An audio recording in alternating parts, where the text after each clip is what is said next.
రెస్టారెంట్లో భోజనం చేయడానికి వెళ్తే వాటర్ బాటిల్ కొనుక్కోవాలి అని చెప్పన్నారు. వాటర్ బాటిల్ ఏమో $10 ఉండింది. వాటర్ బాటిల్ ఏమో ఉసూరమంటూ షాప్లో వదిలేయాలని నాకు అనిపించలేదు, ఎందుకంటే ఇది గాజు సీసా మళ్ళీ మనం వాడుకోవచ్చు అని. సో దీని మీద ఇంటికి వచ్చి నాకు పెయింటింగ్ వేసుకుందామని డిసైడ్ అయిపోయాను. ఇదేమో 1 year అయిపోయింది ఆల్రెడీ తీసుకొచ్చుకొని. సో ఇవాళ పెయింట్ చేద్దాం అనుకున్నాను.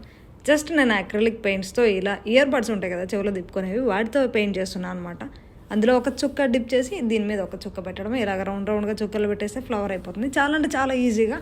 అస్సలు పెయింటింగ్ అస్సలు ఆర్ట్స్ రాని వాళ్ళు కూడా ఇవి ట్రై చేయొచ్చు. చాలా చాలా చాలా బ్యూటిఫుల్గా ఉంటుంది.